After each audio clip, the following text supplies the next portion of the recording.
Jika pohon yang buahnya jatuh ke tanah, kalau buah itu jatuh di dalam lokasi pagarnya pemilik pohon nggak boleh diambil. Tapi kalau jatuhnya di jalanan boleh diambil, nggak ada masalah. Karena dalam hadis dijelaskan kalau sesuatu pohon itu yang sudah keluar dari batas tanah seseorang maka itu sudah menjadi hak umum, nggak ada masalah itu, gitu kan? Kalau ayam tadi bertelur kembalikan kepada pemiliknya. Ya. Jadi kalau anda tahu ini ayamnya tetangga ini bertelur di rumah saya, bukan dibilang kesempatan pecahin langsung digoreng, gitu kan? Ya. Kembalikan, anda pasti tahu pemiliknya, kembalikan. Kalau ada satu buah atau tumbuhan ya, terlepas dari pohonnya kemudian keluar dari arealnya, itu haknya masih hak pemilik kebun atau hak umum? Dari mana taunya? Cepat sekali jawabnya, umum gitu ya. Baik, lihat kaidah utamanya ya, kaidah utamanya. Jangankan keluar areal, anda punya pohon mangga misal, pohon mangganya merambat ke jalan umum atau ke rumah tetangga, kalau berbuah itu hak tetangga dan hak umum. Jadi jangan marah kalau mangganya diambil tetangga, karena itu bukan hak anda ya, hak orang yang kedapatan buahnya ke sana. Jadi kalau ke jalan diambil sama orang jalan nggak apa-apa, cara hukum fikih ya, secara hukum fikih ya. Atau ke rumah tetangga, tapi ini hanya berlaku bagi tumbuhan saja, jangan dikiaskan. Oh berarti kalau hewan juga begitu Ustaz ya? Ada ayam tetangga main ke rumah kita, potong aja misalnya, itu nggak bisa ya. Itu cuma untuk buah. Baik, awas, hati-hati jangan salah menyimpulkan. Bagaimana hukumnya mengambil daun asem atau asemnya, buah asemnya di jalan milik negara tanpa izin? Karena orang-orang bilang yang namen dulu itu orang Belanda. Boleh enggak Ustaz? Tanaman yang tumbuh tanpa ada yang nanam di tanah, bukan milik siapa-siapa, itu dinamakan ardul mawad. Ardul mawad adalah tanah yang belum menjadi milik siapapun, maka semuanya yang tumbuh di sana siapapun boleh menikmatinya. Tapi jika tanaman itu sudah menjadi milik seseorang dengan syarat-syaratnya atau milik pemerintah, maka itu milik orang tersebut yang menghidupkan tanah itu atau milik pemerintah. Tinggal sekarang kalau itu sudah dinyatakan milik pemerintah, apakah pemerintah membolehkan siapapun mengambil? Jika dibolehkan, maka silahkan anda mengambil, tidak ada masalah. Tapi al-wara, jangan anda ngambil kecuali yang sudah betul-betul halal murni. Karena al-wara asas hadad din, sabda Nabi SAW. Sifat wara, sifat berhati-hati, terutama tentang makanan dan minuman yang masuk ke perut kita. Ini asas agama ini. Jangan main-main dengan makanan dan minuman. Berhati-hatilah anda. Innal halala bayyin wa innal harama bayyin. Halal itu jelas, haram itu juga jelas. Wa bainahuma umurun mushtabihat. Di antara halal dan haram itu ada hal-hal yang meragukan. Mungkin ini bisa dimasukkan ke sana. Maka gimana sikap kita? Yang halal ambil, yang haram buang. Yang meragukan ini gimana? Jauhi. Anda lebih aman. Itu para salihin mengatakan kalau anda mau was-was, maka was-waslah dalam hal makanan dan minuman. Jangan was-was di dalam najis, was-was di dalam takbiratul ihram, Allah, Allah, Allah. Was-was di dalam wudu, mencuci tangan 3, 4, 5 kali. Ini enggak bagus. Was-was yang bagus, was-was di dalam makanan, was-was di dalam minuman. Ini punya siapa? Ini hal apa enggak? Was-was ini yang hebat. Ini was-wasnya para aulia salihin. Ya khair. Allah yubarik lana wa lakum. Alhamdulillah wassalatu wassalamu ala rasulillah wa ala alihi wa sahbihi wa muwala. Masya Allah, kasus durian jatuh. Boleh nggak kita makan durian itu ketika kita lewat di sebuah kebun atau tanah milik orang, kemudian ada durian yang jatuh? Apakah kita boleh mengkonsumsinya? Baik, ternyata semacam ini telah diatur oleh Nabi SAW dan para ulama juga sudah memberikan penjelasan. Kita akan baca terlebih dahulu hadis dari Rasulullah SAW. Hadis yang pertama dari Ibnu Umar radhiyallahu anhuma, beliau meriwayatkan dari Nabi SAW bahwa Rasulullah SAW bersabda, "Man dakhala ha'itan falyakul wa la yattakhidh khubnatan." Siapa yang memasuki sebuah kebun, maka silahkan makan hasil dari kebun itu, wala yattakhidh khubnatan, tapi dia tidak boleh ngantongi, tidak boleh bawa pulang. Sehingga boleh makan di tempat, tapi tidak boleh bawa pulang. Hadis riwayat Ibnu Majah, atau hadis ini diriwayatkan oleh At-Tirmidzi. Sementara riwayat yang lain disebutkan oleh Ibnu Majah dengan lafaz, "Idza marra ahadukum bihaitin falyakul wa la yattakhidh khubnatan." Apabila kalian melewati kebun, maka silahkan makan buah dari kebun itu, makan di tempat. Wa la yattakhidh khubnatan, tapi dia tidak boleh untuk bawa pulang. Dia nggak boleh ngantongi. Sehingga makan di tempat tidak boleh bawa pulang. Dan hadis ini dinilai sahih oleh Syalbani dalam Sahih Tirmidzi dan Ibnu Majah. Baik. Kemudian dalam hadis yang lain dari Abu Sa'id Al-Khudri radhiyallahu anhu, Nabi SAW pernah berpesan kepada Abu Sa'id, "Idza ataita ala haiti bustanin, fanadi sahibal bustan, 3 marrat." Apabila kamu mendatangi sebuah kebun, maka panggil pemilik kebun 3 kali. Ya sahibal bustan, ya sahibal bustan. Panggil pemiliknya, wahai pemilik kebun, sebanyak 3 kali. Fa in ajabaka, kalau dia jawab, nah silahkan ajak komunikasi dan minta izin untuk makan hasil kebun itu. Wa illa fakul fi alla tufsida. Dan jika dia tidak jawab, silahkan makan dengan syarat kamu jangan sampai ngerusak. Sehingga tidak boleh sambil ngelempar buahnya atau mematahkan rantingnya, dahannya yang tinggi ya, dengan menggunakan senjata.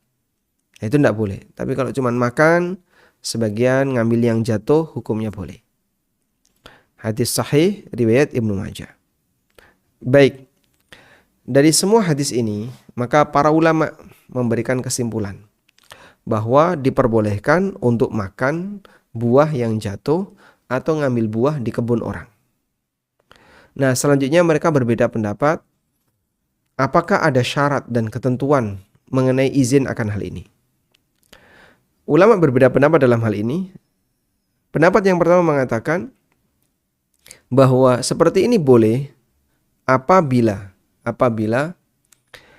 orangnya lapar. Dalam posisi dia kelaparan atau sangat lapar dan tidak ada makanan, maka dia boleh makan dari hasil kebun itu tanpa ngantongi, tapi dia makan di tempat. Tapi kalau dia nggak lapar, tidak boleh. Dan ini adalah pendapat Imam Ahmad dalam sebagian riwayat.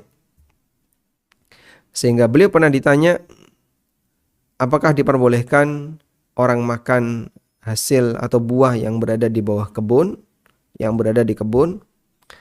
Dan beliau rahimahullah memberikan jawaban, ya'kulu idza kana ja'ian wa idza lam yakun ja'ian fala ya'kul. Kalau dia lapar silahkan makan, tapi kalau nggak lapar jangan makan. Baik, ini pendapat yang pertama. Jadi beliau mensyaratkan boleh makan kalau lapar.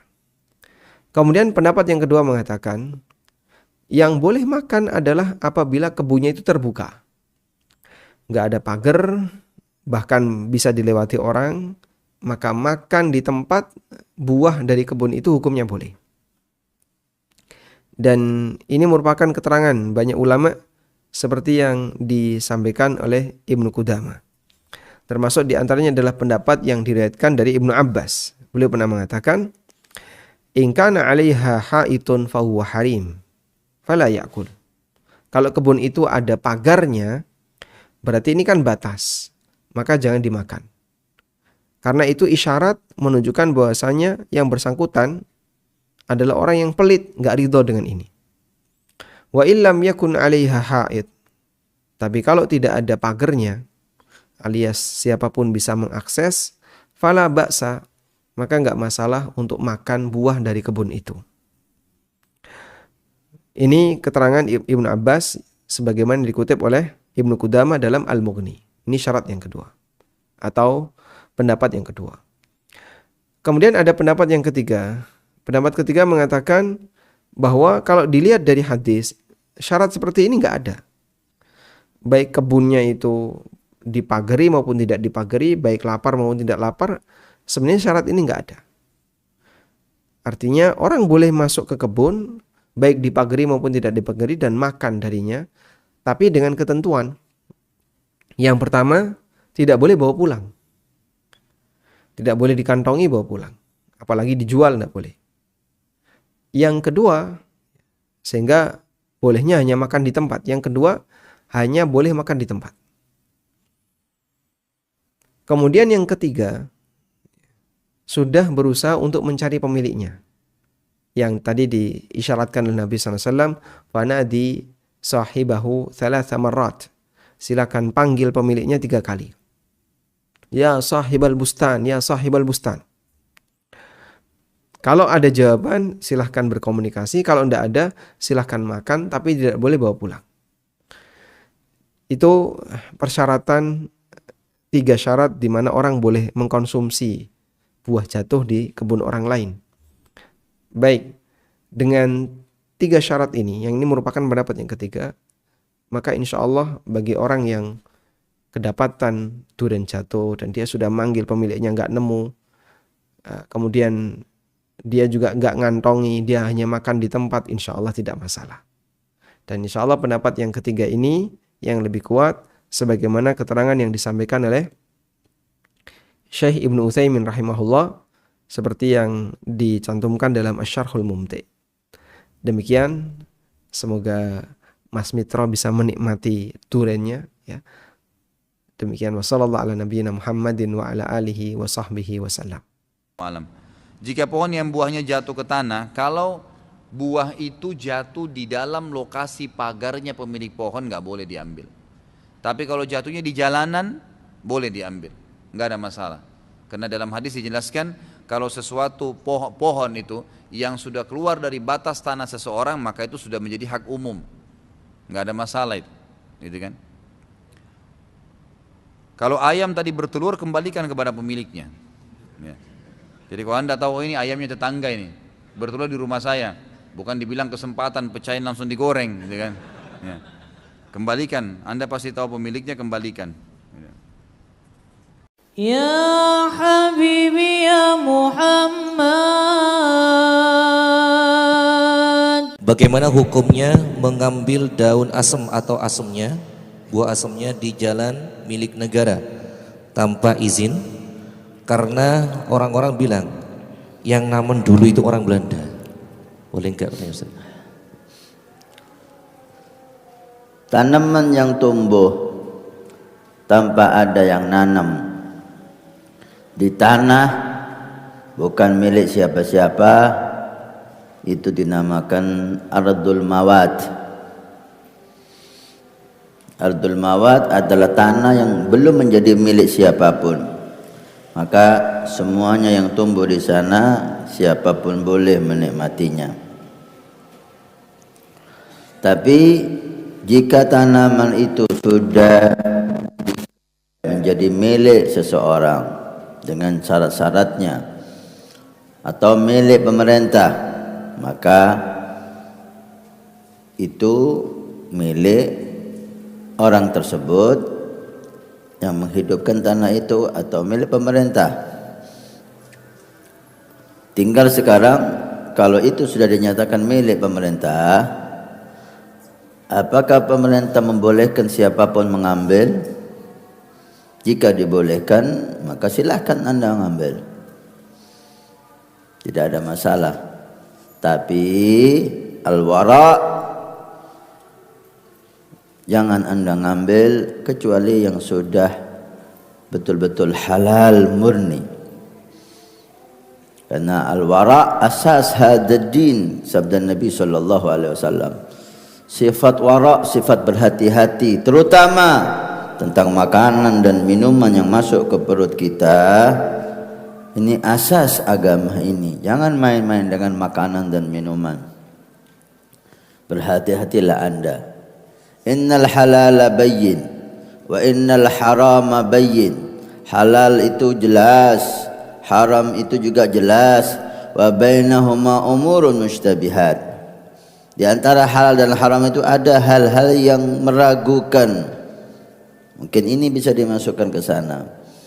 Maka gimana sikap kita? Yang halal ambil, yang haram buang. Yang meragukan ini gimana? Jauhi. Anda lebih aman. Itu para salihin mengatakan kalau Anda mau was-was, maka was-waslah dalam hal makanan dan minuman.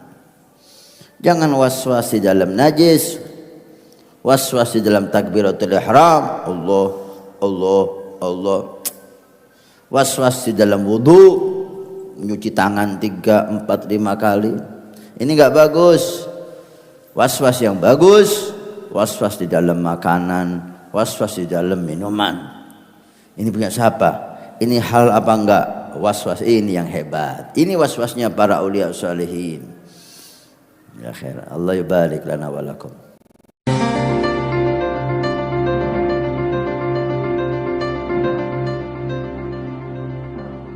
Mengambil daun asem atau asemnya, buah asemnya di jalan milik negara tanpa izin, karena orang-orang bilang yang namun dulu itu orang Belanda. Boleh enggak Ustaz? Tanaman yang tumbuh tanpa ada yang nanam di tanah, bukan milik siapa-siapa, itu dinamakan ardul mawat. Ardul mawat adalah tanah yang belum menjadi milik siapapun.